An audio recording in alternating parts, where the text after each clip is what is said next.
Et pour aborder le sujet, nous avons Hélène Vaugelin qui nous a rejoint. Bonjour Hélène. Bonjour. Vous êtes la déléguée départementale du Secours catholique, donc vous représentez le Secours catholique ici en Vendée. Et il y a effectivement à quelques jours un rapport qui est sorti à l'échelle nationale avec des données vendéennes vous concernant sur la pauvreté au cours de l'année 2021. Qu'est-ce qu'il faut en retenir dans les grandes lignes tout d'abord ? Ce qu'il ressort, c'est que la situation des personnes que l'on rencontre se détériore avec les nombreuses crises. D'ailleurs, le titre de notre rapport, c'est à l'épreuve des crises. Et c'est au pluriel parce que après la crise autour de la pandémie, vient maintenant l'inflation, puis la hausse de l'énergie.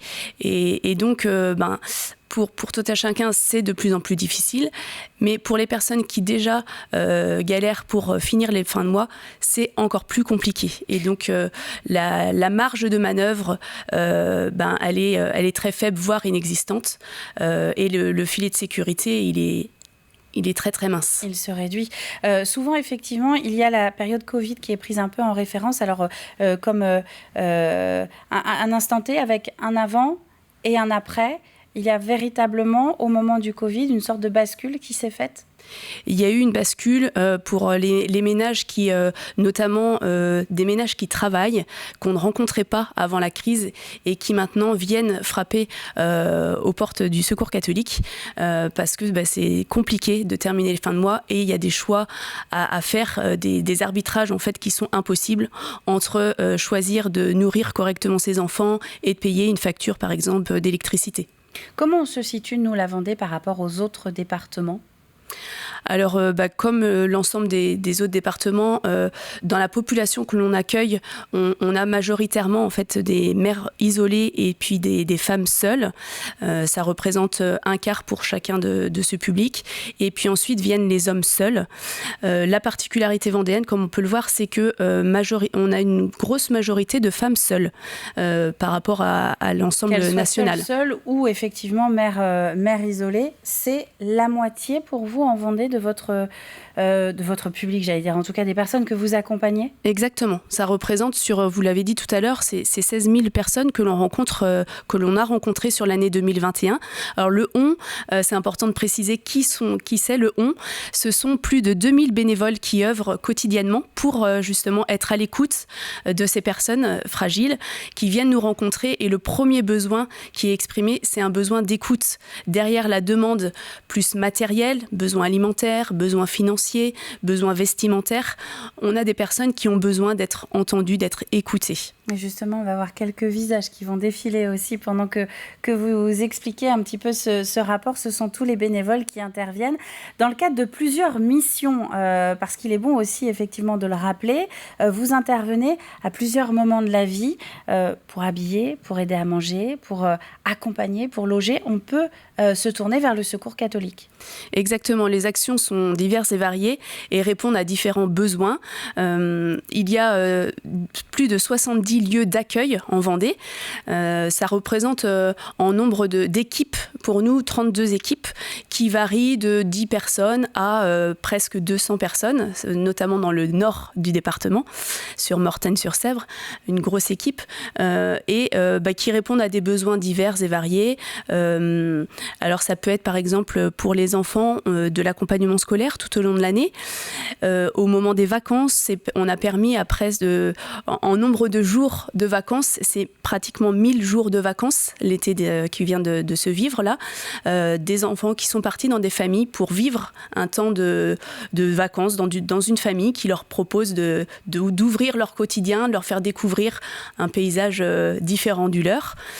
C'est également des aides plus matérielles, donc vous l'avez dit, à travers des boutiques, à travers de l'action alimentaire, avec un développement notamment des épiceries qui permettent aux personnes d'avoir un choix dans l'alimentaire, et également autour de l'alimentaire, le développement d'ateliers de cuisine, de jardins partagés et le développement de partenariats avec des producteurs locaux pour que ce qu'il y a dans ce que l'on propose soit le plus sain possible et réponde au mieux aux besoins des personnes. Et finalement, au fil rouge, toujours cette idée de ne pas rester seul et de sortir de l'isolement. Si on revient un petit peu sur ce rapport, alors on disait tout à l'heure sur la typologie, sur le type de personnes qui viennent vous voir, donc la moitié, quasiment, ou même la moitié, ce sont des femmes plutôt seules.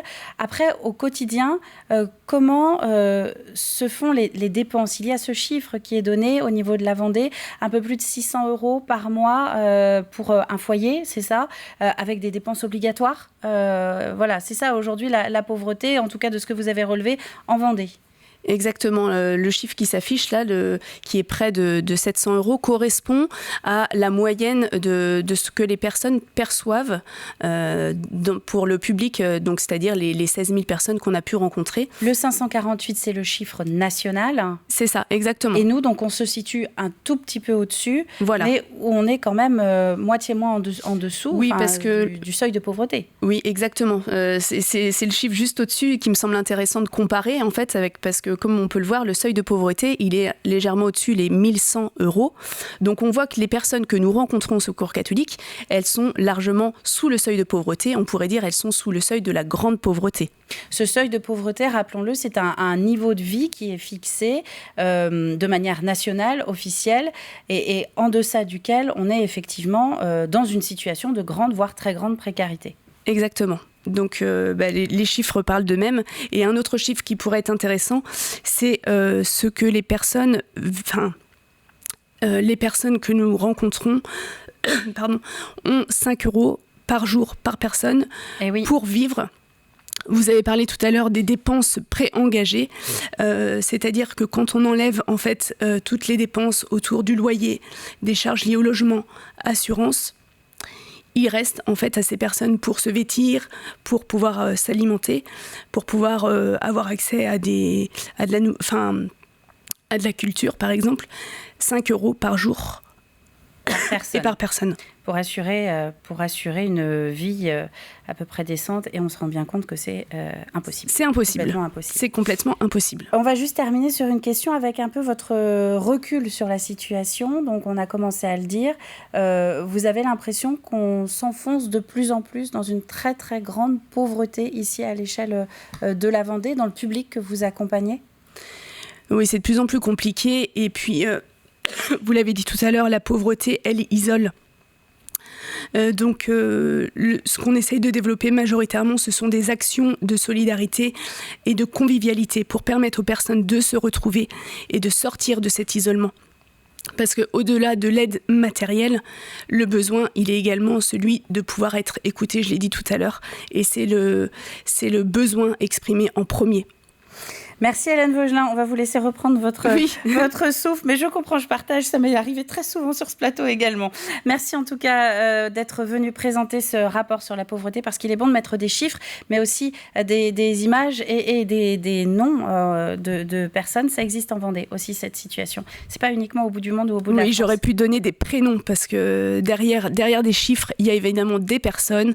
Donc je pense à Christine, je pense à Marie, à Nadia, dont j'aurais pu développer un peu la situation pour illustrer en fait ce qu'elles vivent en fait, ces personnes. Et on peut toujours vous contacter pour Bien vous aider, que ce soit d'une manière bénévole ou d'une manière financière, où voilà, on a toujours la possibilité de donner un coup de main.